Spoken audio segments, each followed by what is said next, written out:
Hello guys! Hello Aquarius! Welcome dito Aquarius sa aking channel. Kapalaran 888. Alamin natin kung anong messages, vibration, gabay, energy para sa inyong lahat. The general reading, pwede kang makaresonate. Gamitin mo ang iyong intuition sa panunood. Okay, so first 15 days ng 2024. Ano ba ang pwedeng ibigay na mensahe sa iyo ng baraha? Rabbit. Okay, and then owl. Wow. Okay, Aquarius, Rabbit, Archangel Gabriel, and Archangel Book P. Owl. Dito sinasabi ng barahan na kailangan nating makinig sa mga messages, important messages na galing sa ating mga angels. Archangel Michael, Gabriel, Book P, or sa lahat ng archangels. Okay? Sa mga signs, symbols, synchronicities na nakikita natin sa araw-araw, sa panaginip, sa kung ano pa man. So, makinig tayo this first few weeks ng January. Next is Rabbit. Recognize your significance. So, sinasabi siya ng barahan na kailangan mong i-recognize kung ano yung talent mo, kung ano yung strength mo. Okay, so alisin na natin yung sobrang pagsi-self-pity. Kasi wala namang masama sa pagsi-self-pity kasi minsan nakakatulong din siya. But sa first few weeks or few days ng January or especially 2024, make sure na positive ka lang. Positive, and i-recognize mo yung existence mo dito sa mundo. I-recognize mo na si Aquarius nandito siya sa mundo kasi meron siyang meron siyang role dito, meron siyang journey na tatahakin, may purpose kung bakit siya nandito. Okay?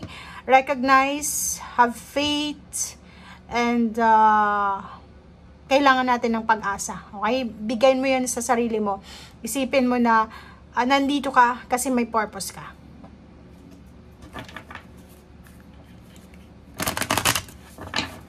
Kasi parang yung nakikita ko dito sa rabbit card na to is may iba sa inyo dito na sobrang nagsiself-pity talaga.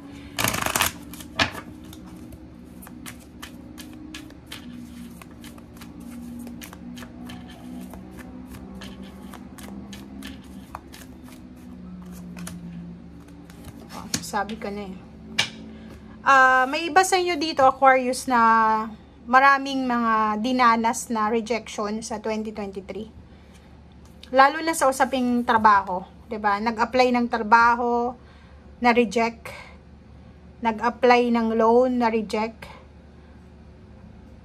Ang daming beses kang na-reject, lalo na sa usaping pera sa 2023. But, pagdating ng 2024, within the year, sinasabi ng baraha sa'yo na kung sino man or kung ano man ito na nagbigay sa'yo ng rejection, okay, wag mo na yung ipilit kasi maraming magbubukas na pinto, windows, pinto, gateway na pwedeng nakalaan talaga para sa'yo. Kasi yung mga nagsara sa buhay mo, like pangarap mo, pangarap na trabaho, pangarap na travel, pangarap na country, pangarap na bahay, pangarap na buhay, pangarap na relationship. If ever na hindi yun nangyari sa'yo or hindi mo nakuha, hindi ibig sabihin noon, hindi mo na talaga makukuha. Kasi minsan, may mga bagay-bagay tayong gusto na hindi makakabuti sa atin. Kaya hindi binibigay sa atin ng universe yun.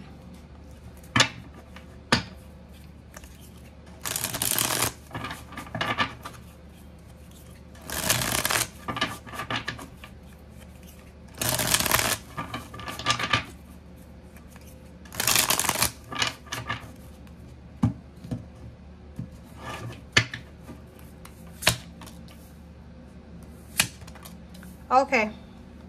So, posible na ang expectation na kailangan mo sa ngayon, kasi nakikita ko sir dito na hindi ka na nag-expect eh.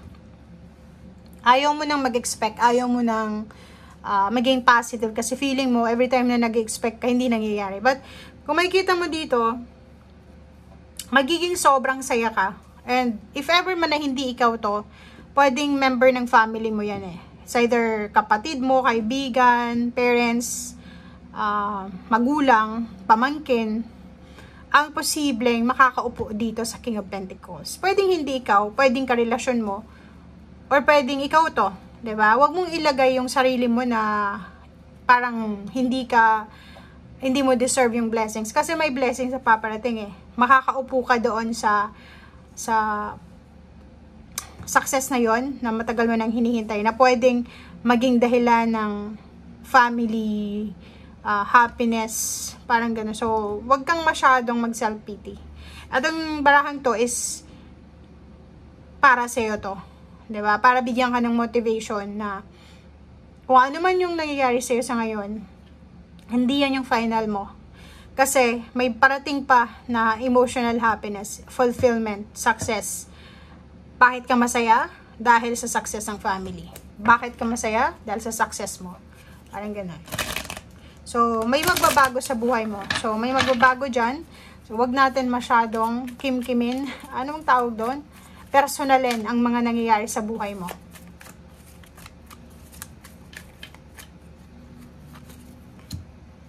Diba? Nandito yung magician eh. So, ibig sabihin, sinasabi sa'yo dito, Aquarius, na everything happens for a reason. May mga nangyaring rejection sa nakaraan, pero hindi naman palagi kang i-reject, diba? May mga tao na sitwasyon, pagkakataon na hindi para sa atin, pero mayroon din mga pagkakataon na unexpected na para sa atin. So, etong 8 of Swords na ito, same din dito. Na rejected ka, stagnant ka sa nakarang taon or sa nakarang mga taon. But, sinasabi ng baraha sa'yo dito na huwag kang mag-alala kasi may magsisimula. May new beginnings dito. So, may magsisimula sa buhay mo na posibleng hindi mo expected. Yun nga, etong number 6. 24 adjacent possibilities. Maraming posibilidad sa buhay mo na posibleng magsimula na hindi mo masyadong ini-expect, hindi mo masyadong pinag-isipan, or hindi pumapasok sa isip mo eh. So, sinasabi ng baraha sa'yo dito na if ever man may mga offer tayo ng trabaho sa malayong lugar, like nag-a-apply ka siguro sa ibang bansa, and yung gusto mong country na puntahan, rejected ka doon siguro, but sinasabi ng baraha sa'yo dito, may possible pa na may country na nakalaan para sa'yo. Okay? So, wag mong masyadong i-focus. Yung iba kasi, di ba, nakafocus lang sila sa Europa, sa United States, sa Canada. Yun lang yung pinaka-focus nila. Pero, may mga bansa dito na pwedeng, yun talaga yung naka-destiny para sa'yo. Chariot card, sinasabi ng baraha na nag-iisip ka, medyo nagdadalawang isip ka kung saan ka pupunta. Kung saan ka magta-travel, kung saan ka lilipat, kung saan ka mag-a-apply ng trabaho. So, medyo confusion yung nararamdaman mo kasi hindi mo alam eh, na-reject ka sa isang lugar, na-reject ka sa isang company, feeling mo wala ng pag-asa. Pero sinasabi ng baraha na marami pang chances, maraming pagkakataon, maraming lugar, maraming nakalaan sa'yo na siguro hindi mo masyadong gusto sa ngayon, pero hanggat na hindi mo pa siya nakikita, hindi mo pa siya nararanasan, talagang ayaw mo yan. Pero pag nandun ka na, siguro marirealize mo na, kaya pala rejected ako doon kasi dito ako bagay. Okay? So, thank you guys and see you again. Bye!